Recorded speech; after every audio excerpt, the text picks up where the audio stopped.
everyone, and welcome back to another episode of the Women's Sports Matter podcast. My name is Gianna Castro, and I am your host. I hope everyone had a nice holiday. I enjoyed my Christmas with my family, got made fun of, and all of that for my, for exactly what I just did. So funny story before we start. And by the way, we have a guest. I should probably do that first. We have a guest on today helping us wrap up the year. Can you introduce yourself, please? Sure. I'm sure your story is more remarkable than your guest. So I was letting you ride with it. I was letting you roll with it. Hey, my name is Thomas Costello. I've been on the show before, and you were on my podcast a few weeks ago called Bryant and Me. We're just a nonsense show, but outside of the nonsense soccer talk, I write about soccer also and basketball for Beyond Women's Sports and a little bit for the men's side MLS for Massive Report here based out of Columbus, Ohio. So yeah, what's your story? Enough about me. Let's get right back to you. So my family, well, the thing that happened on Christmas Eve, I've spent Christmas and Christmas Eve with two different sides of my family. So on Christmas Eve, I went to my uncle on my dad's side, and my podcast would be brought up by my family, and they'd be saying like, oh, you're a celebrity now and all that, and I'm like, no, I'm not. Like, why were they saying you're a celebrity? Because you know how to I'm use going to recording Kansas equipment City next month, and I'm getting invited to do all this stuff. That's legit. No, you need to own it, because Okay. you're like, this is the second conference you're going to do a live show at. Yeah. Like, Brian and me have never done a live show, mainly because nobody has asked, but also that seems nerve-wracking to have to do that, and especially like you're doing this by yourself on the stage, all by your lonesome. Like, at least we could hide behind each other on Brian and Me, but that's an amazing accomplishment. I think you should be lauded as a celebrity, so I'll start doing that more. No, I don't think so. I mean, I don't know. I feel Your takes like on sports, people need to hear your takes on sports, and I think that sure. you're moving yourself into that next echelon of people who are covering the sport. So that's just a natural progression for you, and we'll be cheering on from the cellar of Thanks. Sports coverage. We'll be cheering you on the whole way. But they were just like, I feel like every 5 minutes it'd be brought up on just like, oh, Gianna's got a show. Oh, what's it called? I'm gonna follow it on Spotify or whatever, and stuff like that. And then someone was leaving. They're like, oh, we're gonna drive to Indianapolis. I think I'm just gonna listen to a podcast or two. And my uncle goes, oh, you should listen to Gianna's show. She got a podcast. You should do that. And I was like, you know what? I'm getting up. I'm leaving the table. I'm gonna go walk away. It's just like, I don't know why. Why do we have to do this? That's awesome. Did you get any awesome Christmas presents? I got a Chelsea hoodie. I said awesome Christmas awesome presents. Christmas gift. I didn't say, oh gosh. Anything else fun? I got a gift card for Amazon so I can buy some equipment. Okay. Yeah. Nice. That doesn't sound too bad. Doesn't too bad. I didn't get anything sports related. You got an ugly hoodie. Christmas. It's not a hoodie. It's a sweater. It's a Penn State sweater. Whatever. And I officially live in it. I filed my change of address. I have contractors coming over to make more room in it for me in my ever-growing size. But it's very comfortable. It's a Penn State sweatshirt. Yeah. And I'm going to wear it until it disintegrates off my body, because we're still full-fledged in the pandemic. I put on jeans today, and when I was done, I was like, oh my gosh, I went straight back to the sweatpants. Like, I'm just living the pandemic. I hope it's not misconstrued. The dress code of it has been great. While nothing else has been great, the dress code has been great for the pandemic. But no, I didn't get any sports thing related. I asked for a Sarah Gordon jersey, which my birthday was a little bit over a month ago from Christmas. And I got a Sarah Gordon jersey, but it was too small because I asked for the small size. Remember what I said a minute ago about ever growing. And then I couldn't return it because it was a customized jersey. And then the next day she was traded to Los Angeles. So I ended up selling it to a Chicago fan. But I did not get anything sports related for Christmas, which is kind of a bummer. You could count the Penn State sweater as one. Sure. Yeah. But yeah, nothing to, I was hoping to get a WNBA hoodie and nobody got it for me. So I might just have to do the adult thing and use my own money and buy it for myself. That was one of the gifts where I was like, okay, I'm going to wait till after Christmas to buy it just in case somebody gets one for me. So that's on my short little list of things I need to buy is a WNBA hoodie and a jersey. I think I'm going to get an Atlanta Dream jersey if they ever come back in stock, but I'm sure I'll talk about that later. So one other thing that happened with my family when I was with my mom's side of the family on Christmas, when we were leaving, they were talking about my show again. And my grandma, I think, was like, there's two different sides of Gianna when she's doing her show. Like, there's the one that is with us with her when we're all together as a family, and then when she's recording her show, like, just to record it. And I was like, well, of course I'm going to be different when I'm recording my podcast. I'm not going to be the same when I'm around my family. That's two different things. That's funny. My father-in-law once called me Dr. Jekyll and Mr. Hyde. He said that I was completely different on social media. Like, you can look at my personal social media account. I didn't plug any of them. At Bryant and Me for the podcast, at one Thomas Costello for my personal one. But on my personal Twitter, I really don't say anything that crazy. I mean, Bryant and Me is the burner account. That's where me and Brian use that for all of our crazy takes. But I don't say too much. So when I heard the Dr. Jekyll and Mr. Hyde thing, I thought it completely opposite from what you just thought. And I thought, wait, I'm pretty basic no matter what format you get me in, podcast, in person, whatever it might be. But you have to change things up, right? Because you're not probably taught. Does your family talk about sports? Do you talk about like the W and NWSL? Like what do you all talk about when it comes to sports? So it's just like football. My uncles are in the football, and American football. We all like baseball. And one of my uncles is actually a Cowboys fan. So he's the odd one out. There's always one in the family. Yeah. There's always a Cowboys fan in the family. My sister's actually a Packers fan too. So it's weird. So we got like two oddballs, and then you said your sister is? Yeah. Well, that could be just to mess with the parents. We don't really care about football though. Okay. That'd be like the last sport I would watch. And my sister, like she said, she's a Packers fan, but doesn't know anything about the team or when they're playing. And so it's just like, are you okay? Let's not fan shame. Let's not fan shame people on here. No, I'm going to fan shame her. It's okay. Well, she's your family. Okay, that's fair. Yeah. You can do that. Yeah, you can't. You know me telling you what to do. Oh no, I will never fan shame your sister. Go Packers. Although they just beat the Browns, which tear emoji. But we're not talking here to talk about football. Yeah, football is probably, if I were to rank the sports that I watch, like there are sports that I just like. If it's golf, I don't care. Like it's not even on my rankings. But of the sports I watch, football is like close to the American football is close to the bottom, just because there's too many. Like I can play football or I can watch football when we're playing a game. Like we were playing dominoes on Christmas with my sister, my wife, my brother-in-law. We were playing. My nephew was playing for a little bit. It's perfect to have football on when you're doing something else. But if you're just sitting there stationary watching the sport, too many timeouts, too many stoppages, they run for 10 seconds, you stop for 40 seconds. It's too much, especially if you watch a lot of soccer where it's 45 minutes, they're running. And then, there's fouls and stuff, but the game keeps going. Then there's a halftime, and then there's 45 minutes after that. You can set a watch to it. Where football here in America, it's like clear your schedule because there's a football game on. You can't do anything for hours and hours. Yeah, we were watching it during dinner on Christmas. So perfect. Yeah. But that doesn't matter anymore. Other news, I'm getting my booster in a few days. Whoop whoop. Which one? Are you Team Pfizer? Are you a Moderna family?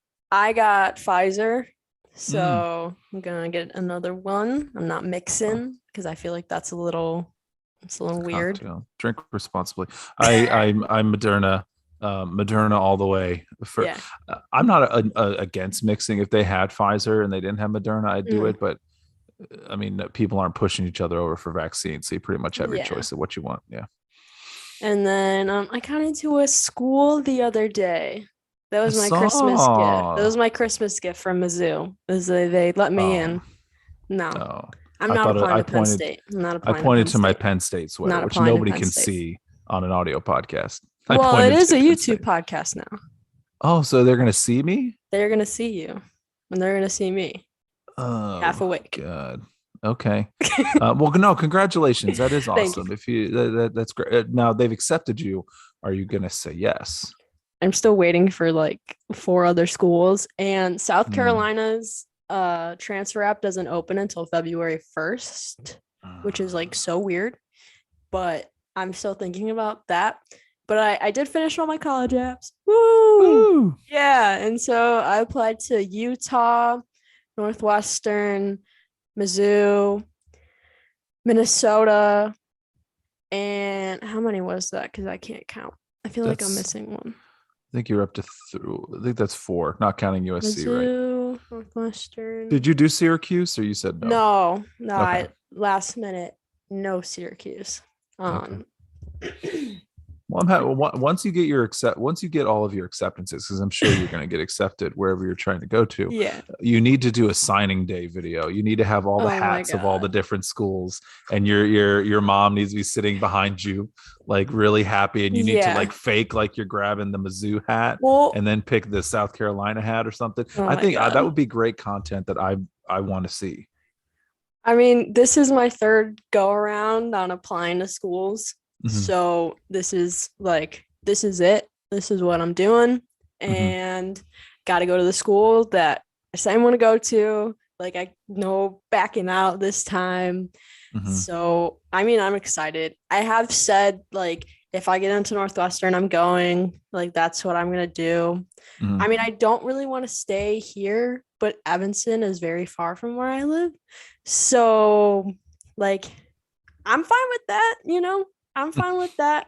I can't wait to see. Oh, Vanderbilt. I applied to Vanderbilt. I Vandy, remember. yeah, down in Yeah. Okay. Tennessee, yeah. So I'm excited to see what happens. I don't know if Fingers I'm gonna get crossed. into every school. I hope I do. But You can only go to yeah. one. Yeah. Huh? You can only go to one. Yeah. Hopefully it's Northwestern, because Northwestern, they do have an awesome they're known for their communications and broadcasting and journalism school. So I hope for your sake you're able to get it. And just remember, Penn State's a good safety. No, thank you. School. No, Okay. thank you. No, Well, that's thank you. awesome. Congratulations. That's great. Yay, school. Reading is fundamental. Oh. Anyway, it's time to wrap up the year. Because, it's the 27th. We're a few days away from 2021 being over. Now, before we wrap up what happened in the world of women's sports, I want to ask you, Thomas, what was your favorite women's sports moment of 2021? Oh, my gosh. Oh, that's tough. That's really tough. Can it be a personal moment? Sure. Because it is involving women's sports. Okay, I'm going to choose having my first season watching the WNBA. I think I had like the league pass. I went to a game, and I'm 3.5 hours from the closest team. I live in Columbus, Ohio, so Indiana is the closest. I drove out there for an Atlanta game. I became an Atlanta Dream fan. Not because of results on the court, as if you're a fan of the sport, no. They had a lot of havoc on and off the court this whole season, but just following the first year, going to my first game and bringing my oldest with me to the first game and bringing a friend, it was pretty awesome, which then turned into me following the Olympics. I got really into the 3x3 tournament, so I was watching that a lot. I started writing about it, but I grew up watching the NBA. I grew up watching like Kevin Garnett when he was a rookie. And I grew up watching these, big names of the time, and Jordan right before he retired. And for the longest time, I just stopped watching basketball. I don't know what it was. I just stopped. But getting into the sport and watching the W, especially, excuse me, it was like I was a kid again. It was fun getting to know like the different players, watching all the game. I watched as much as I could, at least every Atlanta game. I would watch some other games of other teams too. I'm a very homer person when it comes to watching sports teams. I can't just watch any game. I have to watch my team most of the time. So that was great. And also then parlayed me going into writing about basketball. I wrote about the Dream a smidgen. I covered the 3x3 tournament for Team USA on Beyond Women's Sports, but now I'm covering Ohio State basketball, women's basketball here the whole season, going out to the games, covering it live, interviewing the coach, the players and stuff. So it brought me back to when I was a kid and wanted to start writing in the first place. So I'm going to give the season, the WNBA season, my selection. And I mean, the finals were also awesome. I was rooting for the Mercury. I know, much to the chagrin of Gianna and maybe some of the fans of your podcast, but going back to when I was younger, like Brittany Griner was in college and whenever I was in like high schoolish, and I just remember her being crazy in college. And if I'm watching another player outside of Atlanta, I'm probably watching Brittany Griner. So I was not like a DT stan. I was watching for Griner, and she's a monster. She's a beast. So it was a fun series. I did watch all the WNBA finals, and I think almost every playoff game. So that was my highlight of the year, was that. I'm not going to say the Red Stars making the championship. I'm not going to say that. Yeah, that is not mine either. Well, funny that you talk about the WNBA, because my favorite women's sports moment of 2021 is the Chicago Sky winning the championship for the first time. Listen, no, congratulations. I made it. Candace Parker, all respect to Candace. Yeah. I've been watching the Chicago Sky, or following the Chicago Sky, since I was like in elementary school. So like I remember my first game, at Allstate Arena before they moved to Wintrust, and Elena Delle Donne was still on the team and all that. Mm-hmm. And so to finally to see them win for the first time felt like a full circle moment for me as a fan. And so I just I watched every single playoff game, Mm-hmm. It's just. You went to some of them live, didn't you? Did you have tickets? I went to the Dallas-Chicago game. That was the first. That was awesome. The only game I went to. That's still awesome. Those single elimination games are stressful. Yeah. Stressful. It was really fun to be there, and the atmosphere, even though there weren't as many people there as there was the finals, right. It was still a good atmosphere to be around and to cheer them on. And I don't know, just I can't believe they've won. That was It was great. We got some local people. Candace Parker being from Naperville, which is where I am, and Allie Quigley being from Joliet. I went to the high school that she went to for a few years. So I became a bigger WNBA fan knowing that she went to the high school that I was at. Right. So just to, have all of that, it was really awesome. And that was my favorite moment. So awesome. No, that's great. That's great. No, that was an awesome season for them. And their playoff run was amazing. Two teams that had to win multiple single elimination game rounds, and then both of them make it to the finals. Yeah. I don't think the WNBA could have asked for better playoffs than what they had last year. You had Candace Parker versus DT. It was a good showdown. If you were writing a script for how the season would want to go, that's probably one of the outcomes high on the list of scripts. But that was great. And those awesome jerseys for Chicago, those black jerseys with the pinstripes, oh my gosh, those take me back to the Orlando Magic when Shaq was on the Magic. Those old throwback NBA, those are some beautiful jerseys too. That's the one you have, right? I have the blue one with Candace Parker on the back. It's still nice. It's still nice. I mean, I asked for the black one. I wanted the black one, but my mom got me the blue one, and I didn't like that design at first, but I like it now. So. And you're lucky to even get one. Okay, yeah. Everyone's like, "How in the world did you get one?" I was like, So, I'm trying to remember when Candace Parker signed for the Sky. I was like, "Mom, if she signs, you have to give me a jersey. You have to." So, I guess as soon as they started selling them, she bought one. And then it wasn't here by the time my birthday came around, because it was my birthday gift. So she just put the picture and the birthday card. And so my birthday is at the end of June. and I got it like mid-July. Mm-hmm. And so I was, ever since then I rocked the jersey, and it's a great jersey. Love it so much. That is awesome. That is awesome. I'm torn between getting one and not. I think I've finally fallen on the side of the fence where I'm going to get one. And I'm glad I didn't buy one last year, because I probably would have bought a Courtney Williams jersey. And then also during the season, I really enjoyed watching Crystal Bradford play, because she had come back from like 7 years out of the league, and she had so much energy. That's someone I like in the court, is someone who has a ton of energy and is always around doing stuff. But then both of them punched their way out of the team. So I'm glad I didn't buy any of those jerseys. So now I don't know who to buy. It's probably Arie McDonald or something like that. I'm not sure who I would get though at this That'd point. be a good choice. They only have 5 people on the team. Yeah. So. I have 2 jerseys. I have UNESCO, the seafoam green jersey from 2019. I don't know. It's not like the ones that they have this year. The ones that don't have the little sponsor plaster. Yeah, it's got all the sponsors on them. And then I have the Candace Parker one, and I have an Allie Quigley shirt from a few years ago, and it's got all the sponsors on them. It's a yellow shirt.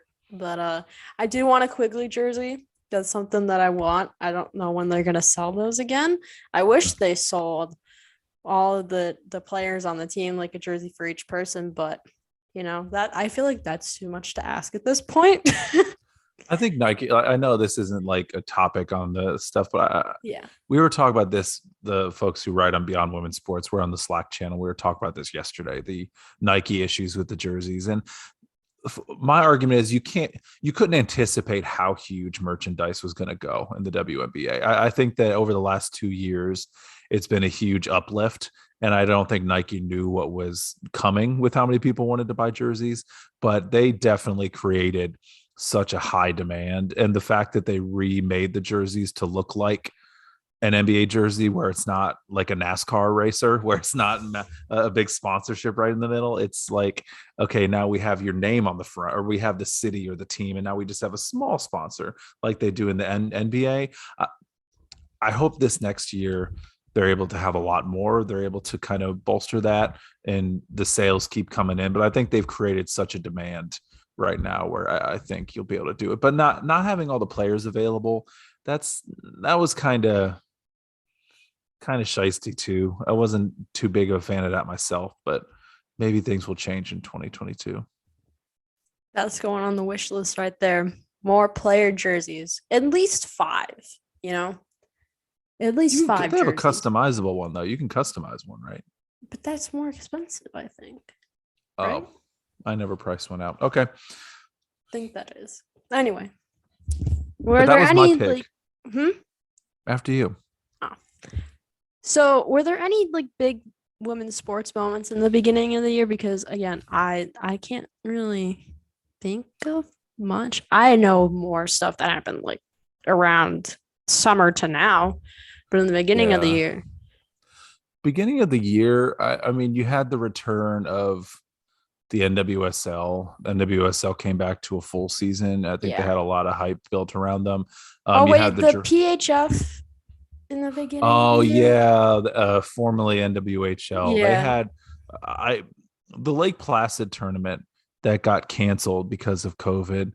I was so excited for that tournament. I have my Whale jersey. I have a Connecticut Whale jersey. I was watching the games.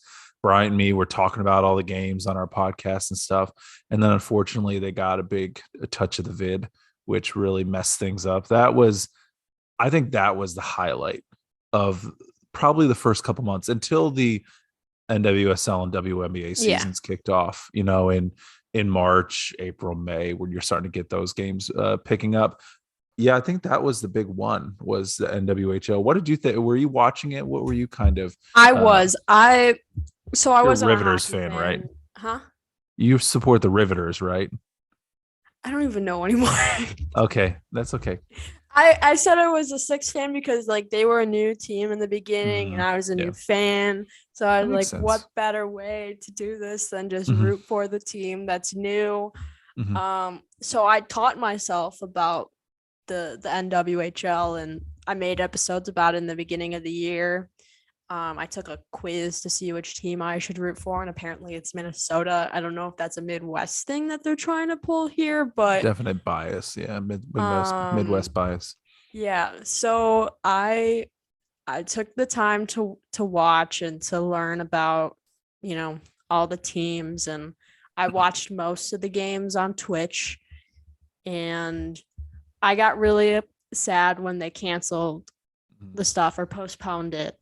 Because I was excited about the TV deal that they had for the finals, putting them on NBC Sports Network, which I thought like that's a great step for women's hockey. Huge. And I think I learned about the league a little bit before the beginning of the year. Mm-hmm.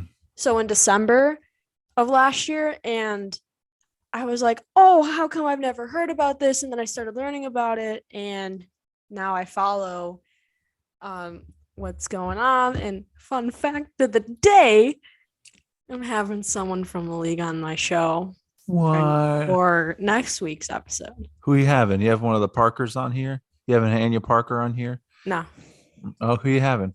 Got a goalie from Buffalo. Nice. That is awesome. Yeah. That's great. I'll have to make sure I listen. Yeah. Because that's great. I think I found out about him a little bit before 2020, because my daughter, my middle child, and I would go to hockey games. We went to Ohio State hockey games because the women's games had free parking, free admission. You can pay for concessions. That's it. And that's all you had to pay for. And we went to games, and they would pick every other game. It felt like they picked us after one of the periods to come high five the players and get a puck. My daughter lost a tooth at one of the games. And then they gave her a puck after, she lost a tooth in the period. She got all the high fives. I've taken my kids to other ones where it's like a playoff shootout. And then they gave my kids both of the pucks from the shootout after Ohio State won. And so we've always went. And then they had an exhibition game, though, against Minnesota a few years ago. So we went. This was right before the big divide. I don't know if you talked about this on your show, but the NWHL, I've never talked about this because I think it's so confusing, the two leagues, and I don't know what's going on. I really don't. Well, a quick Reader's Digest, not reader, Cliff Notes. We'll do Cliff Notes version. They all used to be the NWHL, all of them. The NWHL owned all four of the teams that were in the league. Four of the teams, I think the time, 4 or 5. They owned all the teams in the league, but the conditions weren't great. They were barely getting paid anything, and you had Olympians playing on here. So a lot of the players with the clout, the Team USA players, the Kendall Coynes of the world, they all left the league. And they left the NWHL and they started. I don't even know. I never remember the initials. It's such a long acronym. The PWPHA or something. PWPHA, something like that. Because I was telling my uncle about this the other day. He was confused. I was like, I don't even know what's going on either.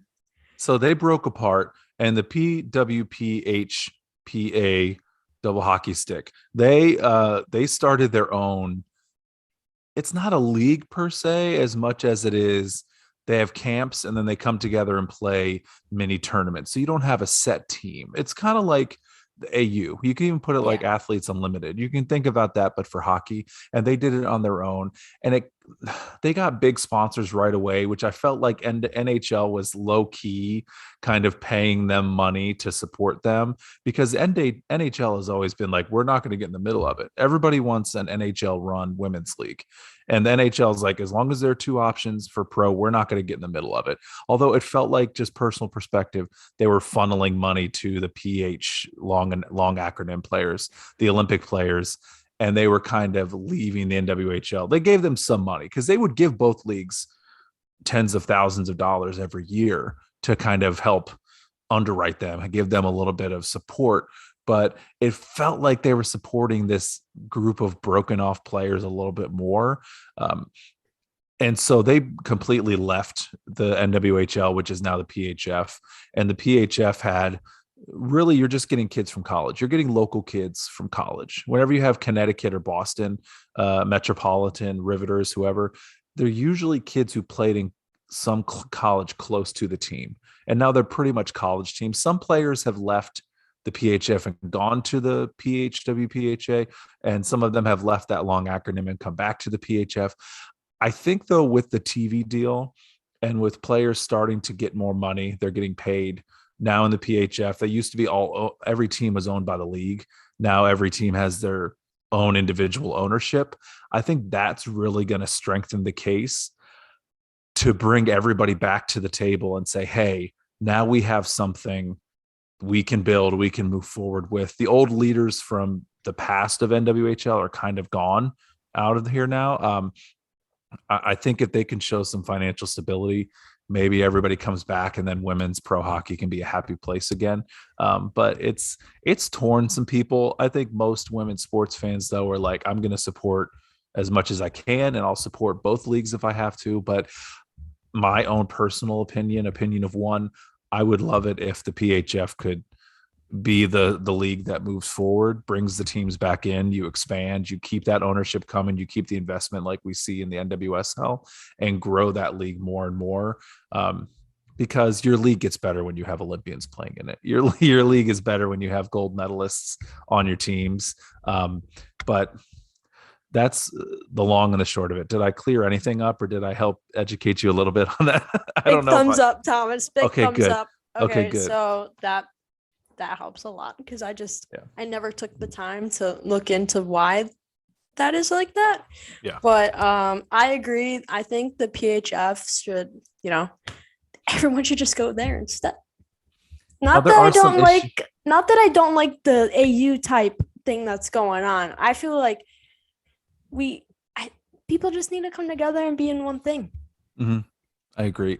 The one issue I'll give to PHF, there have been some problems that they've had to work around. They did change their name to more inclusive PHF over. It's not National Women's Hockey League now. Now it's the professional hockey league, professional Premier Hockey Federation, excuse me. So they scrap like the women from it, and they're like, no, we're going to try to open up, and we're going to not just it's not just a women's league. This is a league of hockey players, just accommodating folks on their own lives and their own identities. And I think that's a big part of it. But behind the scenes, there have been some people like Digit Murphy at the Toronto Six who have had some anti-trans thoughts in the past and have not really backed away from them. Also, they had some issues where it sounded like Barstool was about to buy a team in the PHF. Oh yeah, which that would be something that would completely turn me away. So it's not like they don't have skeletons in the not in the closet. The skeletons are spilling out of the closet. So there are issues with the league. No option, I think, is perfect. But I think there's higher potential with the PHF. And maybe if they come together, maybe that is when the NHL steps in, and maybe they're like, okay, we'll give you more money or more support, maybe more markets. We'll connect you to NHL teams, which I know the WNBA hasn't always been great connecting to an NBA team. And we see how when these teams have a split between men and women, which side gets most of the support most of the time. But it feels like the light is brighter at the end of the PHF tunnel than it is on the other side. Yeah. I want a team near me. I'm sure Chicago will get one. Chicago's a hotbed. I'm sure you'll get one. But I don't want to connect it to the Blackhawks. Absolutely not. No. Oh God, no. Absolutely. Blackhawks can't run themselves, let alone another team. Oh, I dropped the Blackhawks as my NHL team. I was like, again, Are you a San Jose Shark with me now? Oh, no. Kraken. Okay. I just think the logo is cool, and so it is a pretty sweet. That's why I became a Sharks fan at the very, very young age. Whenever I didn't care about Columbus, Ohio, at that point, I just thought new fan-ish, new team. I'm just gonna keep doing that. But so that was the beginning of the year. Was the PHF until the W and NWSL seems like took over a million years ago. It was a million years ago. Yeah. Oh my gosh, the future was so much brighter back then, wasn't it? Sure. At least in soccer. Do you want to start with soccer since we did a lot of basketball? Oh my God, soccer. Where to start? Let's see. They had the Challenge Cup at their home markets, but they didn't let, or at least Chicago didn't let people in to see those games, or at least in the beginning. Yeah, I don't think some of the market, not until close to the end of the Challenge Cup did people start letting. Like Portland had people at the final. Yeah. Yeah. But the Challenge Cup, what are your thoughts on the Challenge Cup? What do you think about this tournament? No, like I know people don't like it, but I see it as like a kind of preseason tournament where players can get in shape and they can learn about, their opponents. And Yeah. I think it's just like one big learning experience, especially for new people in the league Hmm. that are just like the coaches are just starting to test out the rookies and see where they fit best and Hmm. what lineups work and how these goalkeepers are against these teams. I think it's okay. Yeah, I get it. I The only thing I don't like about it is in the years where you lose these international players, like an Olympic year, it made more sense to have a Challenge Cup when everybody went to Tokyo. Let the younger players play then. Let them play. They've had half a season or so to learn from the pro, like the international pros, excuse me. And why don't you let them have time to do it now? Instead, you kind of tarnish the regular season by having 3 or 4 weeks where your best players aren't playing in it. And then are the results really that fair during that time whenever you don't have all your players available? I would rather have the Challenge Cup on those years where there is a big international window, and then don't have it the other years. We talk so positively about the WNBA, for good reason, but I love like the Commissioner's Cup. If you're going to do something, maybe have a separate standings on your normal regular season games. Maybe you have a Challenge Cup where the best teams from that within the season can come together. I don't necessarily like the Challenge Cup. I know more sports is fun, but you're also not paying these players a ton and you're really kind of running them ragged. You already have a 24 match season, which is more than England plays, which is more than Germany and Italy and France plays. Because they're on a 20 game schedule. I would rather them just do the regular season and not run these players ragged unless you start paying them more.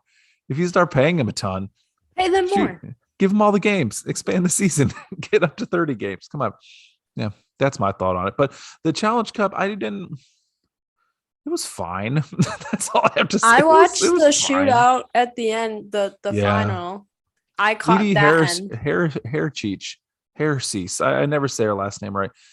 She had she probably had the save of the season in the Challenge Cup on that Christine Sinclair shot, um, during the actual regular time. I thought that was an amazing save. The final match was fun. Carly Lloyd had a really rough first half, but then in the second half did what Carly Lloyd does and kind of took control when she wanted to. But I really didn't think the Challenge Cup was amazing to me. Like I know why you did it in 2020. I don't get why you did it in 2021. But more sports, I guess, is fun. What did you think about the regular season? What kind of stuck out to you on the? Let's stay with on the field first Okay. because there's plenty off the field. Because Because I was gonna say there was a lot to unpack here if you want to go just the yeah, season on the field. Let's see. Um, who uh, surprised you the most? Let's say which player like surprised you the most. I wasn't like a big Gordon fan until maybe like this year. Not that I didn't like her before, it's just I wasn't, I guess, paying attention Sarah to her, Gordon, if that yeah, makes sense. and Because her role as a yeah, fullback too she was always a fullback until we needed center backs, or she was mostly a fullback. Excuse me. yeah. I think this year has been the most that I've ever followed the league. I still Mm, consider myself a new fan because I've been yeah. following since after the World Cup.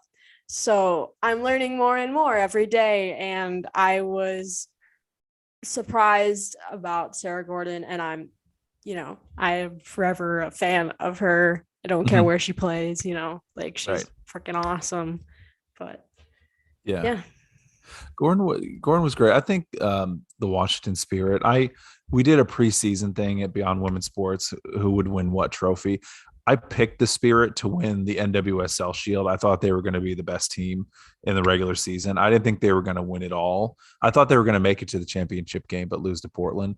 So I was halfway there. I got so I thought Washington was going to be good, but I didn't know how good Trinity Rodman was going to be. I mean, she never played in college. She did high school, international. She played for the U19 or whatever it is for United States. And she played in some tournaments and all that, but I didn't think she was going to be that amazing. I thought she got snubbed.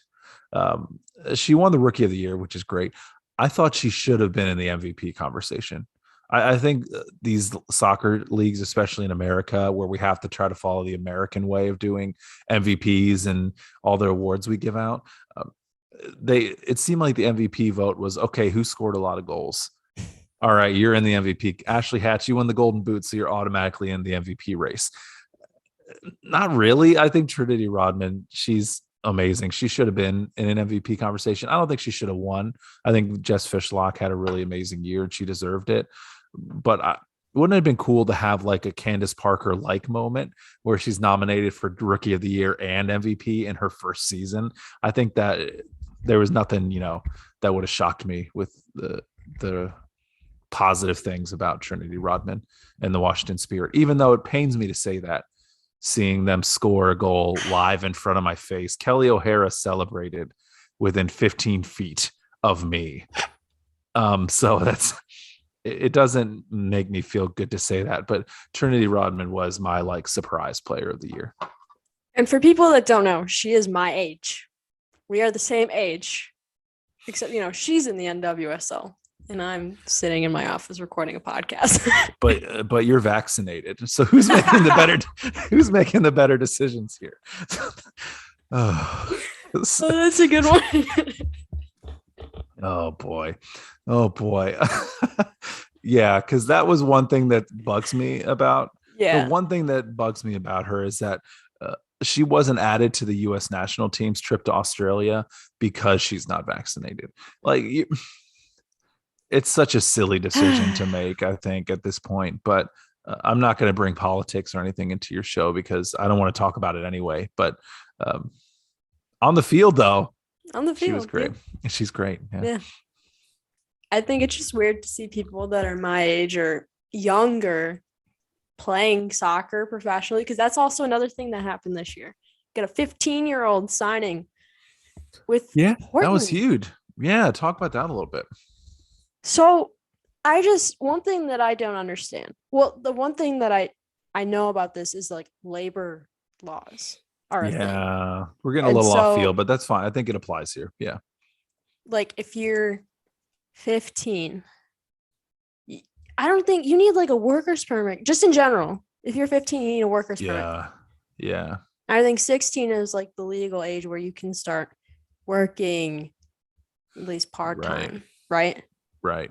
And the Olivia Moultrie, the one who fought labor laws to get her to her family, her representation fought the NWSL for the opportunity to play professionally. And the only thing stopping them before was the collective bargaining agreement. That's what they were fighting. They were fighting the NWSL's player agreement with the player union and all that.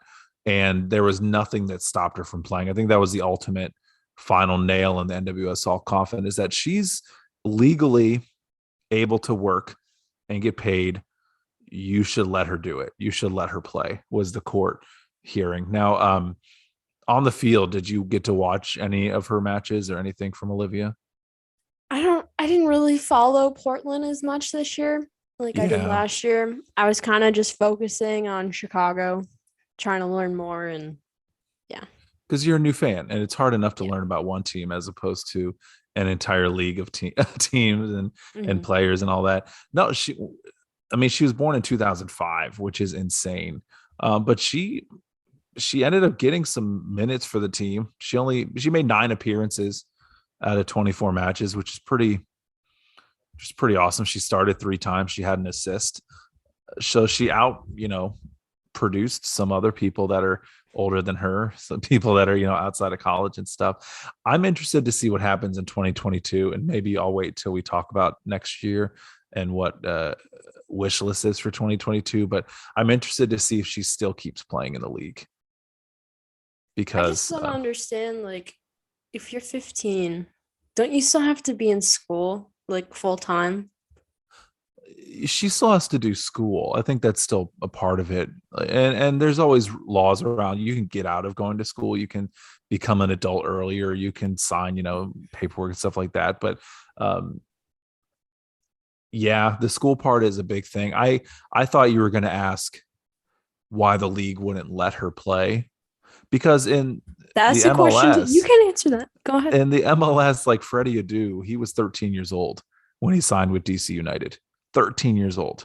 And in England and Europe in general, if you're a younger player, I mean, Liverpool has had 15-year-olds play, 16-year-olds play on their team, and that's completely fine in every other country except for the NWSL. Not even the United States, because MLS does it. The NWSL, you can't play at that age when there's no reason not to let them play. But I think it's part of the relationship between the NWSL and US Soccer and the NCAA. Now, this is my tinfoil hat. I'm not saying this from anywhere of clout, but it feels as though they want kids to play in college. They want them to go through the youth system. They want them to play through college because it benefits a lot of people. I'm very pessimistic when it comes to US Soccer. Yeah. I like the NWSL, and I like clubs better, like international stuff, because we've seen, and we'll get into off-field stuff too, the US Soccer has not been immune from their issues and the corruption that lines the organization. So I feel like they don't want her to play because it benefits some college somewhere for her to be able to play. It benefits US Soccer for her to be able to play, not as a paid athlete, but as a U19 who, it's is all, you're not a professional athlete. You're playing internationally for your country. That's my tinfoil hat reason why I think they didn't want Olivia Moultrie to play, because then it opens the door for any other super talented teenagers who can get into the league. Because like you said, Trinity Rodman is your age. She was 18 or so. She was the second pick in the draft without ever touching a college soccer field. Did she even need to play in high school? Did she even need to play prep? Could she have gone to the NWSL 2 years ago? Like, those are all questions that I think the NWSL is now at a point where they have to start answering. And Olivia Moultrie and her lawyers and her family were the first people who really made the NWSL answer questions that they didn't want to answer. I'm looking forward to see what happens, off base. Though. Like, maybe I'm completely off base and I'm just guessing, but yeah. I'm interested to see if we're going to see 13, 14-year-olds trying to be in the league. Although for me personally, I'd rather kids go to school. I don't know. That's just me.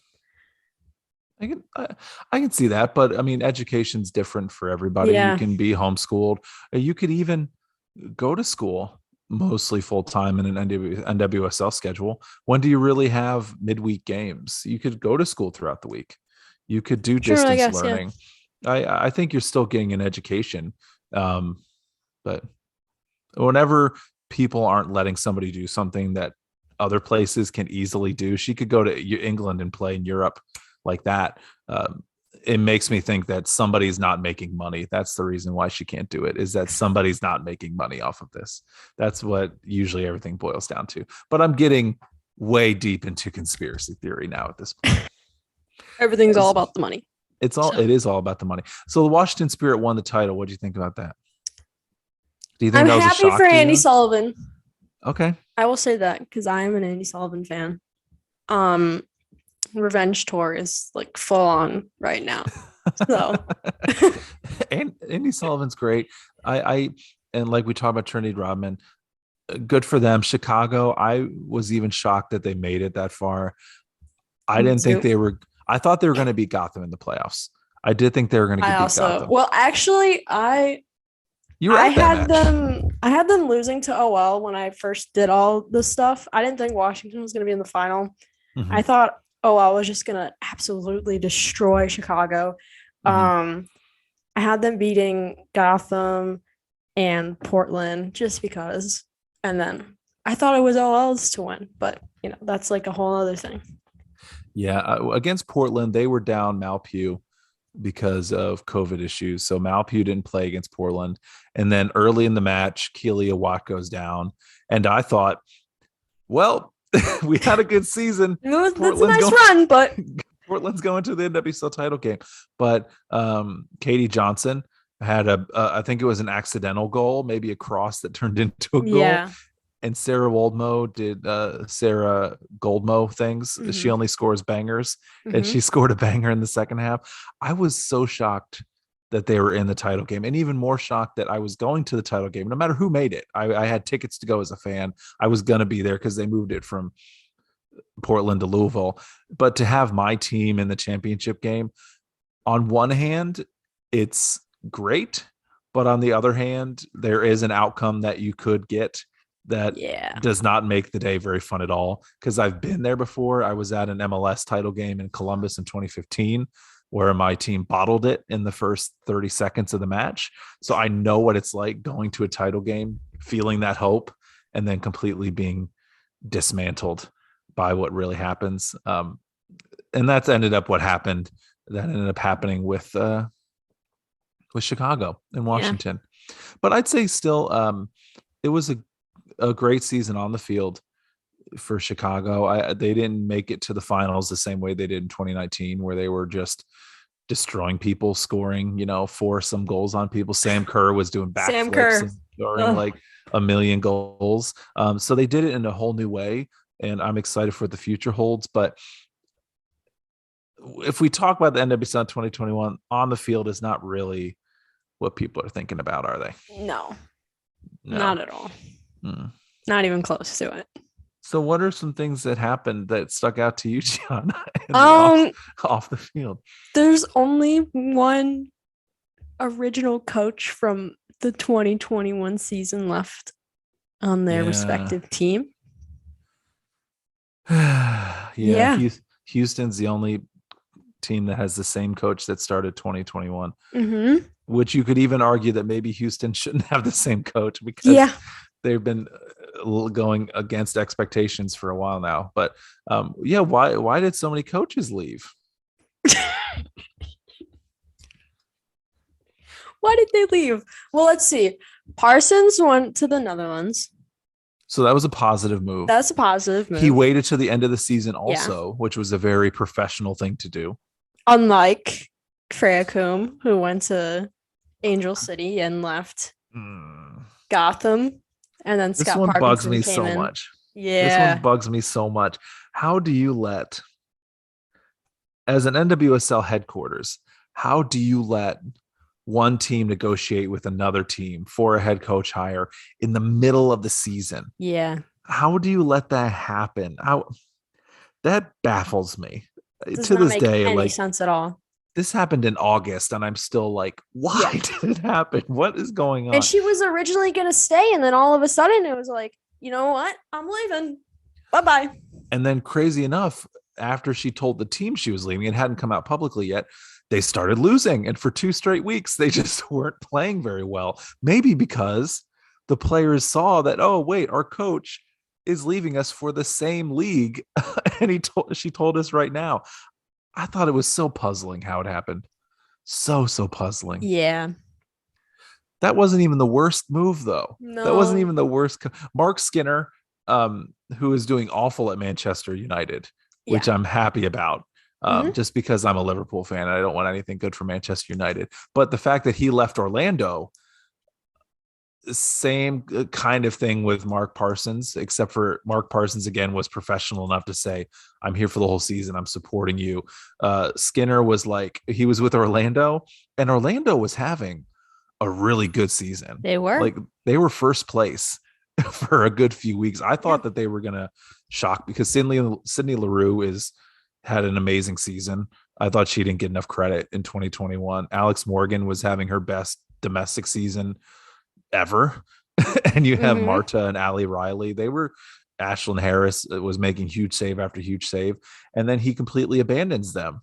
He leaves for Manchester United. And then what happens to Orlando when it comes playoff time? They didn't even make it. No. They dropped from first place all the way down to, I think it was 8th or 7th place. Maybe. Yeah. I think it was 8th, because I think Houston might have been 7th. Oh yeah. Houston was just Orlando. outside of the playoffs. But Mark Skinner's move, I think that was a real kind of sleazy move.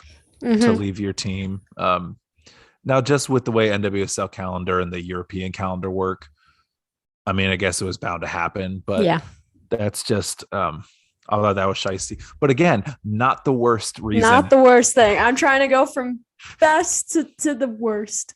I'm trying to, let's see. Hugh Williams also left. Oh, yeah. But he was kind of like I have so much respect for Kansas City because they got a team at the 11th hour. They got a team right before like the 2021 season was going to start. Yeah. And they moved a team from Utah to Kansas City, got them a field to play. They didn't even go under a name. They didn't have their own permanent logo. And in this whole season, Hugh Williams, he was big with FC Kansas City. He was big in the past iteration of Kansas City NWSL, which had a really great history of winning titles and winning championships before they moved to Utah. So he was there kind of as like a placeholder. I'm going to coach the team, but I'm not here for the future. I'm just here to get us through this season. But in the season, they announced a training facility. They announced that they're going to play at Sporting or Mercy Kids Park, where Sporting Kansas City plays next year. They have their own stadium that they're rolling out in 2023. So they have a really strong ownership group. But Hugh Williams, he left. His was probably the nicest reason for leaving. Yeah. And then Mark Parsons, and then Skinner, or Freya Coombe, then Skinner. And then the rest of the five. What happened, Gianna? Wait, I forgot that's such a big number. Hold on a second. Let me think about this. 5 coaches left for the same-ish reason. Chicago, North Carolina, and then Louisville. Why am I blanking already? Washington. And OL Reign. Yeah. 5. Oh, and Louisville. Okay, 5. Yeah. So do you want to? What do you want to talk about first? The October I think the 1st most Athletic confusing article.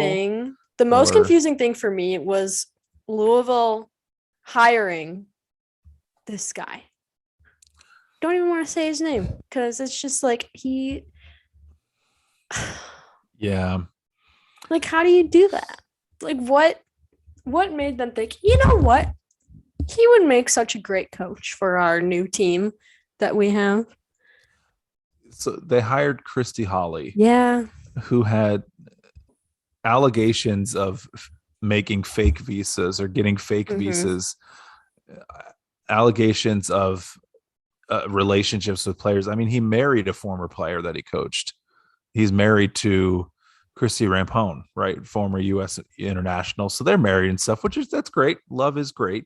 Happy for you. But you don't hire a coach who's being investigated for visa fraud, and you're not hiring a coach who's had allegations of relationship issues. And then this season we found that he was shutting some players out, wouldn't let the first team players even really talk with or practice with the reserve players or the second team players. It was very tribal, it sounded like, where if you were a starter, Christy Holly really liked you. Or if you were on the edge of the starter, if you weren't, he kind of ignored you. Like Jorian Balcom was the big name that people were like, why isn't she playing? Where is she? She was over in Europe doing well. Why isn't she playing for you? Not the worst firing. Not the worst out of the 5. Not the worst. It's hard to, at this point, I'm not going to like say who's worse than whom. Fareed Ben-Stidi falls into the Christy Holly bucket. Why did you hire him? He has allegations against him, but you hired him anyway. And then he resigned. Air quotes, resigned a month or so before the October 1st Athletic article came out, and then the Washington Post followed and stuff. So we're down 2 out of the 5. So we have Washington, Chicago, and who else? We'll go with the one that happened the earliest out of. We're going to start with Washington. Who was the one? We have Fareed Ben-Stidi and Christy Holly. That's 2. Who's the Washington, North Carolina, Washington. North Carolina, okay, never mind. Chicago. Okay. So go with Rich. Yeah, go with what you were going with. Richie Burke. Shame on him, basically. That's the worst way to put it. But I don't want to cuss today. I asked my family about my cussing. They don't like it. But I said it's my show, so I'm gonna do what I want. I'm gonna join you in not cursing. We're not gonna cuss in this show. Not cursing today. It's going to be curse free for the first time. And well, it was curse free last week. Anyway, the fact that he like works with youth clubs or was working with youth clubs, and then I just actually, did you see a tweet recently with his name in it about with like this youth clubs? No, I did not. Okay, because I'm gonna. You can talk about him. I'm gonna find it and then I'm gonna send it to you. Okay, so Richie Burke was hired from Steve Baldwin. He was hired directly. Richie Burke had no professional coaching experience. He had never coached at the professional level. He was brought in to head coach the Washington Spirit after he was a coach and a leader within a youth organization around the DC area. I think it was one of the leaders within the Washington Spirit. Their kid was in the organization, and they hired Richie Burke from his time in a youth organization, which right there is kind of, and then we learned more about Steve Baldwin throughout the year anyway, and it's not positive, but Richie Burke was emotionally abusive to players, yelling at players. Washington Post had an article that came out pretty much exposing all of the things, all the allegations against him. And so at first, Washington announced that he was moving to a front office role. And then it was announced, no, we're going to fire him, which just showed Washington's No, they said that he was sick, right? They said he was sick and he was going to move away from head coaching into a front office position. Yeah. But then within a day, no, he's fired. He's even fired. Less than a day. Like 12 hours so later.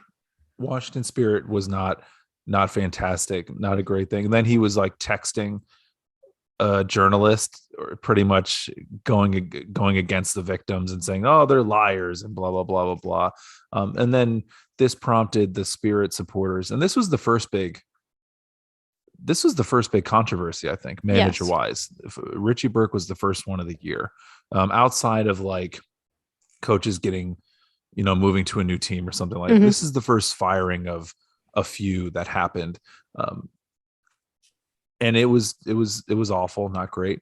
And he left Washington, left a really good team, left a really strong team, and he was gone. And then, did you find that tweet? I'm still looking. I think they might have deleted it though. Oh, because I quote retweeted it, and so I'm searching through it. But oh wait, no, I found it. It's right here. Whoa, that was loud. So this is from December 15th.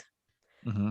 And it says, learn how to create your team's identity and methodology or whatever methodology. I can't talk today. Coach Richie Burke of the Washington Spirit teaches you how to select a style of play and develop a tactical plan. Learn more here. And then it's from Soccer Toolbox, which has 13,000 followers. Is this Twitter. Like a new, like there's an event coming up with Richie Burke running it? No, it's just like a tweet that they posted. Like, or no, it's a video, I think. I clicked on the link. Oh, it doesn't exist. The link doesn't exist from the tweet. But the tweet itself has 1 retweet, 21 quote retweets, and 1 like. So that says anything.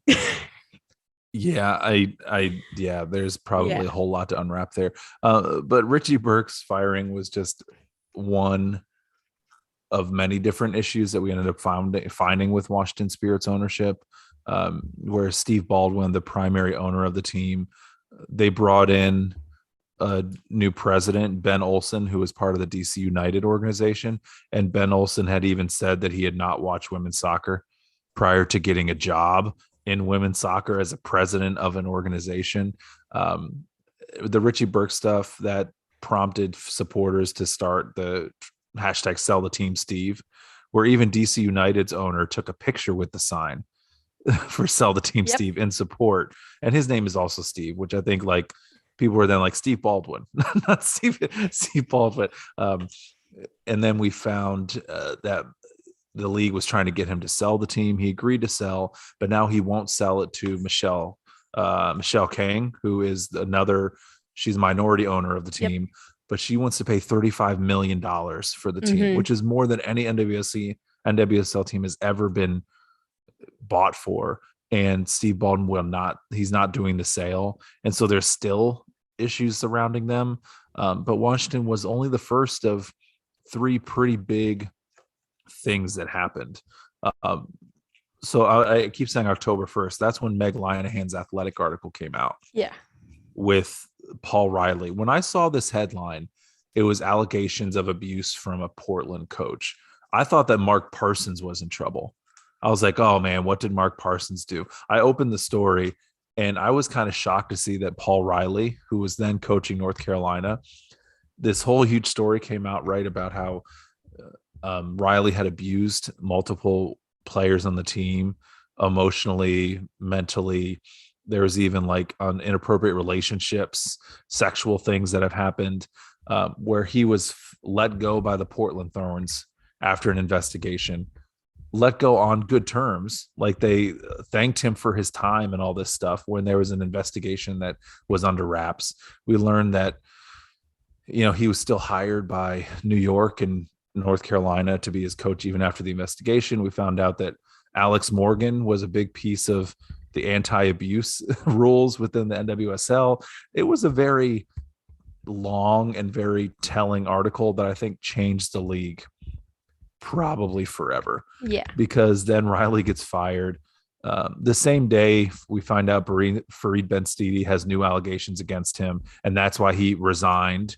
Mystically, he resigned a couple months before. But what kind of happened, Gianna? What do you remember happening after that article came out? How big of an impact was it on the league? Well, I think we made an episode together about it. Yeah. Everything that happened, which I will link down below if anyone wants to hear about all that negative stuff. But, U.S. Soccer got involved, and then the former... Oh. That's my dog. Continue.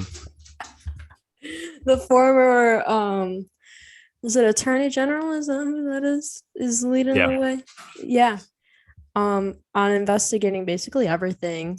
And then, Lisa Baird stepped down, got fired, whatever. Dismissed. We'll never know. Forcibly removed, I think. Yeah. Rightfully so. She got voluntold that she had to leave.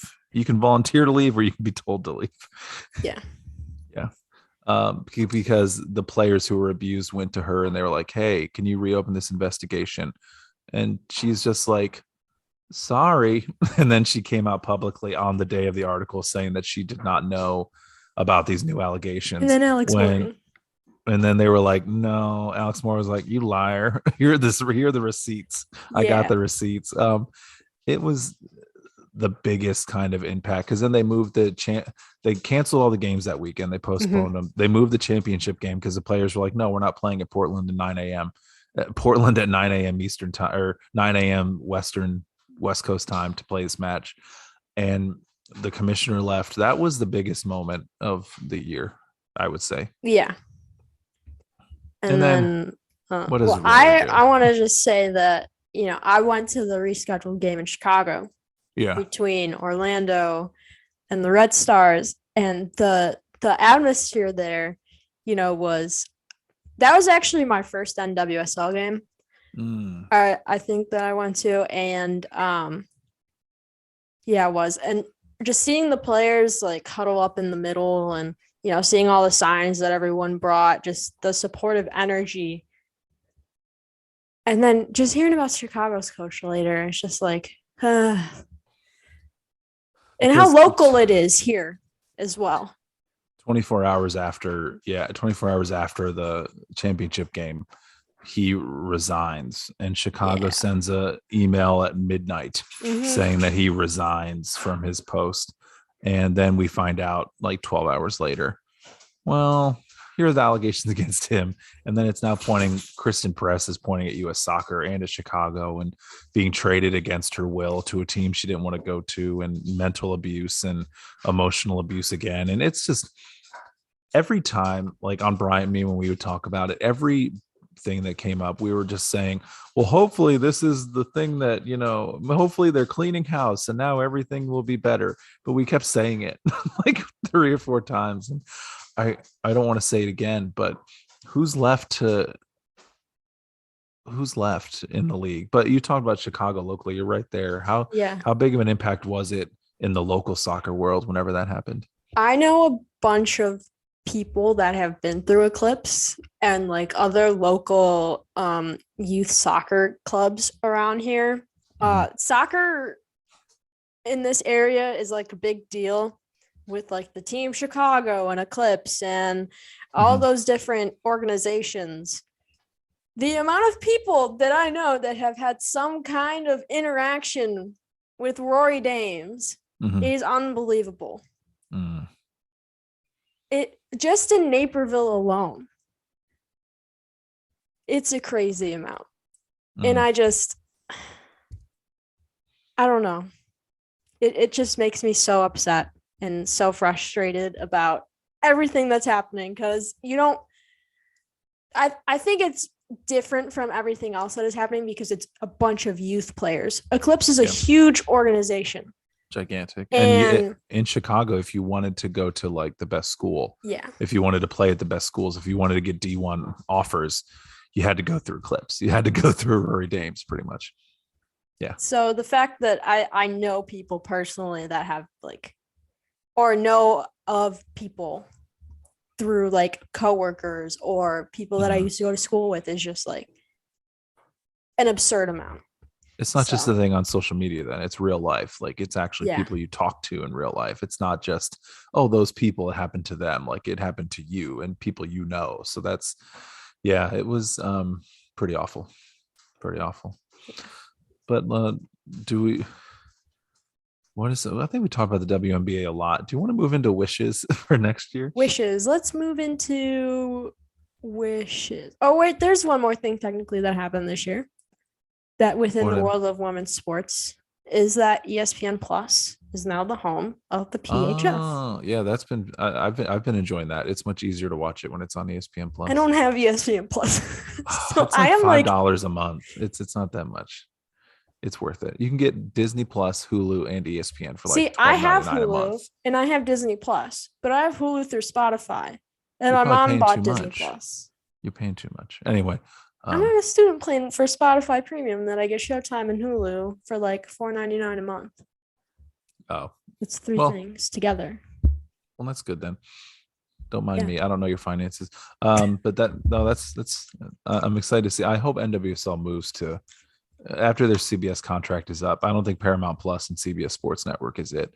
I think ESPN does a great job. I think if you can stream every match and one place to go every time, and then the big matches on big ESPN, I think that would be great because everybody has ESPN. I think that would be a wish of mine. I don't think 2022 because I think the contract is for a few years, but I think it's like 23 or 24 that it ends.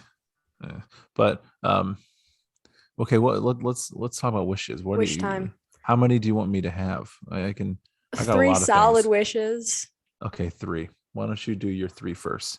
Okay. My first wish is that the WNBA expands to somewhere. It doesn't have to be to Canada yet. I think it's going to be Oakland. I think Oakland feels I'm hoping that Oakland goes through and that they get a team. Long term, I want Canada, but that's a whole nother thing. My second wish is that, is that the CBA for the NWSL, I want to hear all about it. I don't know much about what exactly is going on because I'm not into that kind of thing. I don't really understand it. I will admit that, but I hope that they get whatever the hell they want because they quite frankly deserve it. And wish number 3 is, what is something reasonable that can happen within the next year? Personal wish of mine, I want a hockey jersey. That's women's hockey jersey from the PHF. That's something I want. Okay. Yeah. There's a website called meigray.com, and you can buy a lot of jerseys on there. Like the one that I have is technically like a practice jersey, but you can get these like game worn jerseys if that's your thing, or if you just want a less expensive jersey, they do sales sometimes. That's how I got mine. But also just on there's been a lot of nice jerseys this year in the PHF. Those Riveters jerseys are all really good, and the Whale have kind of upset me with how plain it is, but they just sold to a new owner, so maybe they need some time. Those are good, 3 solid wishes. Those are good wishes. My first one, I want the NWSL commentators to be better. Oh, that's a good wish. I want them. I think that they should have maybe a commentator who follows a specific team instead of having a batch of 5 people just rotate around all the teams. I think you need to have a better production value, and people will want to watch it if you have a better production value. A second wish is that Chicago hires a coach. Chicago actually hires a coach and a that GM. would be one of my wishes. And a GM. Yeah, that would be something, wouldn't it? Maybe hire some leadership. And my third one is I would like Atlanta to make the WNBA playoffs, which might be a stretch because they have like 5 players on their team right now. That's hilarious. I would like, they were technically not mathematically eliminated until like the last weekend or second to last weekend. That was so there's thing. Still I held out hope. People in the Slack at Beyond Women's Sports were probably annoyed with me because I'm like, all right, Atlanta's playoff run starts today. They only need to win 7 straight games and they're in. And so that's my third wish. Those are some nice wishes. Thank you. I thought yours were also nice.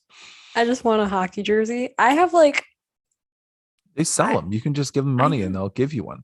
I know, but I'm a broke college kid. I just spent so much money on stuff for Kansas City.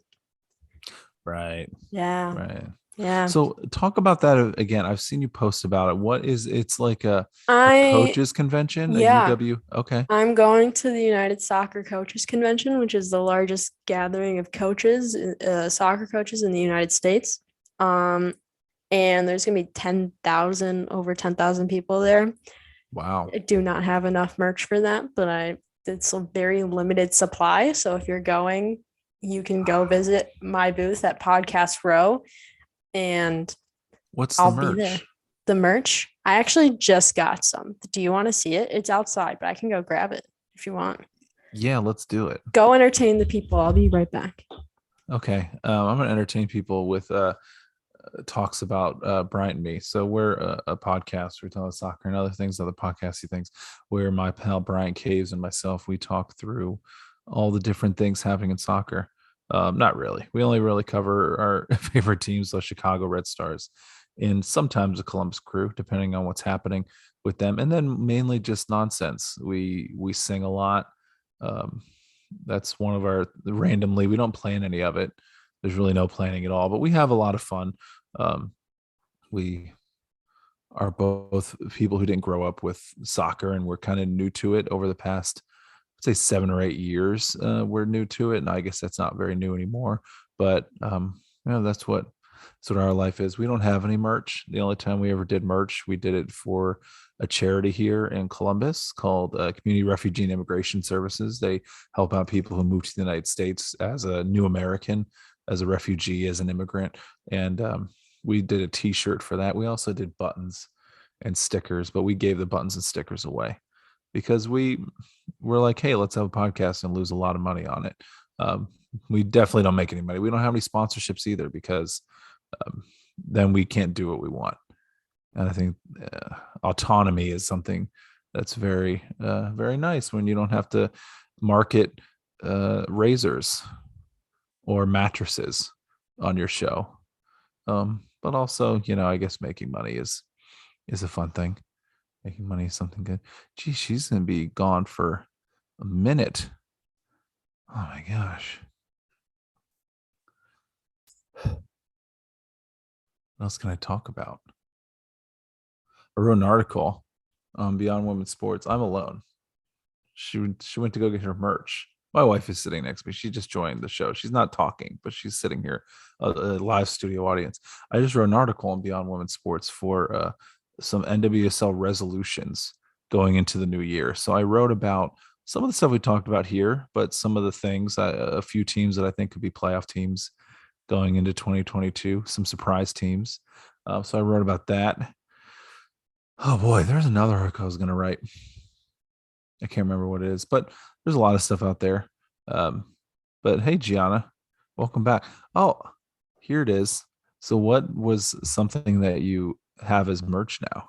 I don't know. I talked the whole time. I didn't stop talking. I know. I heard you. I was just running. Oh, you heard me. Oh gosh. Yeah. All good things. 1 second. I gotta open this. I just ran to my mailbox. Oh, so this hot off the presses, folks. This is great. Are you driving down there solo, or are you going with somebody else? I'm flying.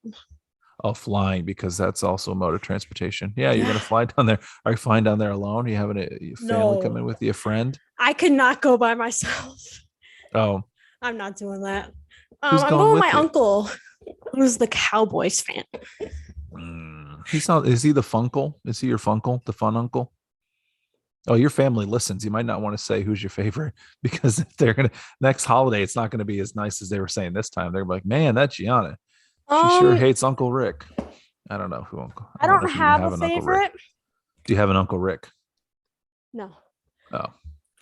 My Uncle Tom is taking me. Sounds like a great guy. Sounds like a great guy. Tommy. I'm a funkle. I'm Funkle Thomas, or UT, as my nephews call me, which not all good things are labeled UT, but when I know it's Uncle Thomas, that's okay. This is so difficult. The way they tape this is just obnoxious. They want to make sure that the parcel is secure and you don't lose anything. Oh, it's heavy. I think I know what this is.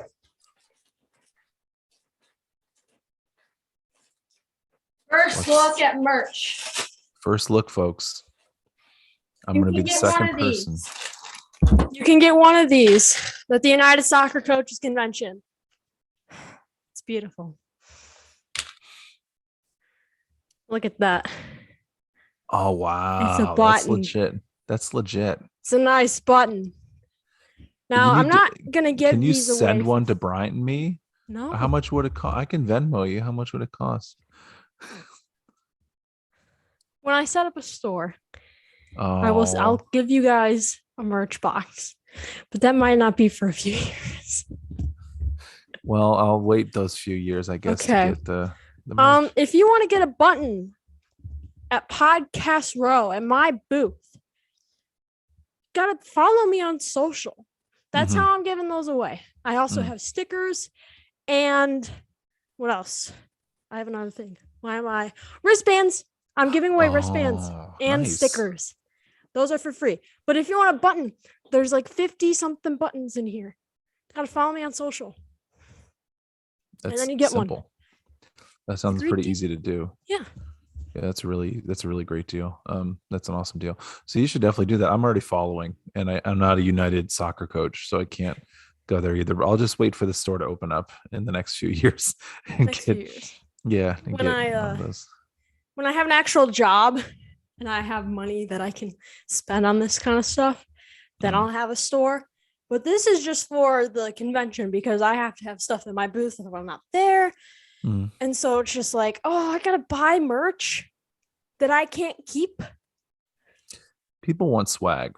That's the only reason people go to conventions sometimes, is to get the swag. Yeah. But there's gonna be a lot of great people on Podcast Row.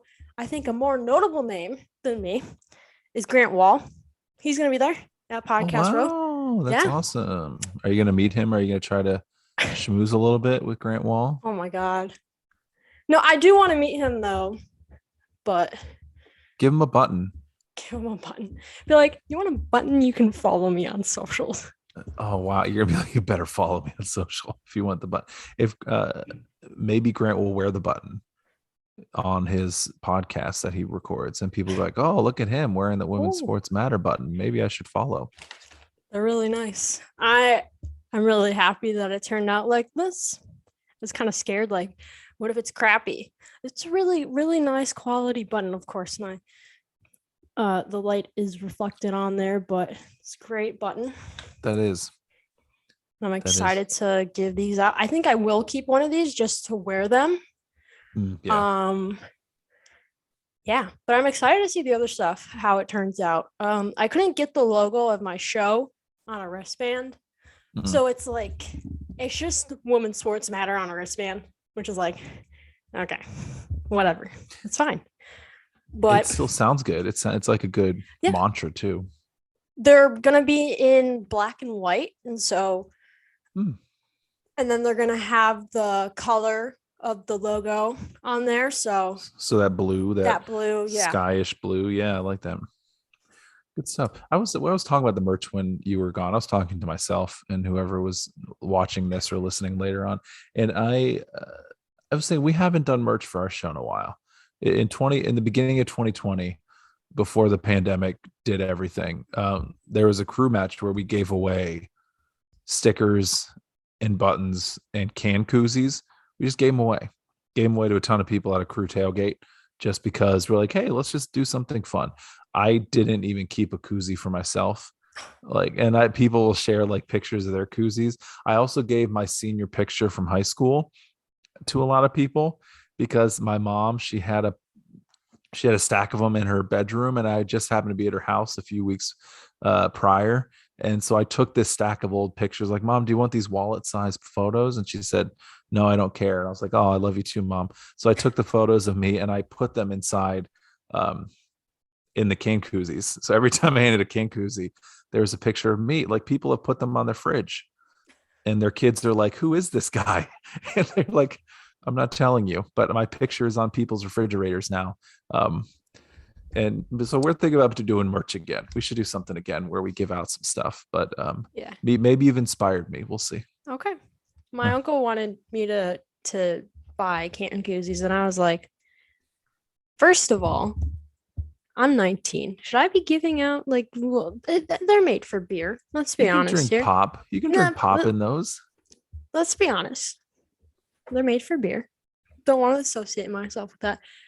Anyway, that was like one of the most expensive things that was on the list of ideas to give away. So I just picked 3 and ran with it. So we got the stickers, the wristbands, and the buttons. And I'm hoping people take them. And if they don't, I will be really surprised because there's going to be thousands upon thousands upon thousands of people there. But some people always take stuff. Some people always take stuff. Hopefully, this spreads the word about the show. And I want to keep growing and make this a career. Mm-hmm. And yeah. The more fun you have doing it, that's what will bring people to your show. So keep up the good work. I'm excited to be a very minuscule part of it. Thank you for having me on this year-end review / 2022 wish list. Let me know when you guys make merch. I want some stickers and. Well, I just asked you for some stuff, and you shot me down. So now all of a sudden, now it's okay for me to send it to Gianna. We'll do a gift exchange. Gift exchange. You know what? Okay. You know what? I will keep 2 of each for you and Bryant. Oh, you don't even know if Bryant's a real person. You've never talked to him. You've never met him. Oh my God. Like I told you, I could be making it up, and I just throw my voice. I'll just every podcast episode. I'll just give stuff to you then. Oh, don't do that. Don't leave Bryant out. He's a real person. I swear. I've hugged him. He's real. You know what? We're going to end things here. Okay. The show is over. You did a little plug-in before, Thomas, but time to plug away. Yeah. Bryant and me, we're a podcast. We're talking about soccer and other things, other podcasty things. We're at Bryant, Bryant, not Brian. Bryant and me. No underscores, nothing. Bryant and me. On Instagram, on Twitter. We post only on those 2 things. We don't have a Facebook. Facebook's evil, but they also technically on Instagram. So pick your poison. We do a podcast about every week, mostly every week. Every few weeks we happen to take one off for some sort of reason, but we have a good time. That's for kind of unprofessional takes on things. We talk about all different kind of stuff, pop culture. We just have fun. For serious writing that I do write on Beyond Women's Sports, and I write on Massive Report. Hoping in 2022, there's a personal wish outside of the 3 for women's sports, is that maybe I can go somewhere where I can get paid. on a more part-time basis instead of doing this for free, because I've written probably a couple hundred articles this year, and got very little pay for it. Very, very little. I did write for the WPSL, which is a minor league amateur women's soccer league in the United States. I did write for them for 2 months and got paid, but outside of that, I don't get paid for just about anything I write. So your support is why I do it. But if you don't read it, I'm still going to start writing it. So whatever. But if you can follow me at the number 1, Thomas Costello, ThomasCostello. That's all I got for plugs. Nice. Now it's my turn to plug away. I got to get in the zone for my spiel. Okay, I'm going to sit up and prepare myself for my nonsense. My nonsense time. Okay. If you want to follow me on social media, guess what? You can. I'm on 3 platforms, Twitter and Facebook. It's the same handle. It's at WSM Podcast. And you can follow me on Instagram at Women's Sports Matter. I also post on YouTube now. So if you want to see this show, like the recording, see our beautiful faces on YouTube, you can. It's the Women's Sports Matter podcast. I showered today, so I look really nice. We're like 14 subscribers strong. So again, link is down below if you want to subscribe. There's a bunch of great resources linked down below. You can register to vote. You can find a place to get a vaccine. There's all different kinds of stuff. You want to learn more about the NWSL Players Association. That's a link down below. There's so many great things. I'm not going to list all of them because I don't know what is there sometimes. Anyway, those are linked down below. If you think about you want to go to Kansas City next month and visit me again at Podcast Row, the link to register for the United Soccer Coaches Convention is there. I'll be there January 20th to the 22nd, but the convention is the 19th to the 23rd. I don't think I have anything else to say. The season is almost over. It's going to be over on February 1st. That is the date that I have picked, or whatever the first week in February is. I forgot, whatever Tuesday that is. But we're winding down the days until season 3 is over. Yeah, so I'm excited to end the season because I need a break. But I didn't know seasons ended.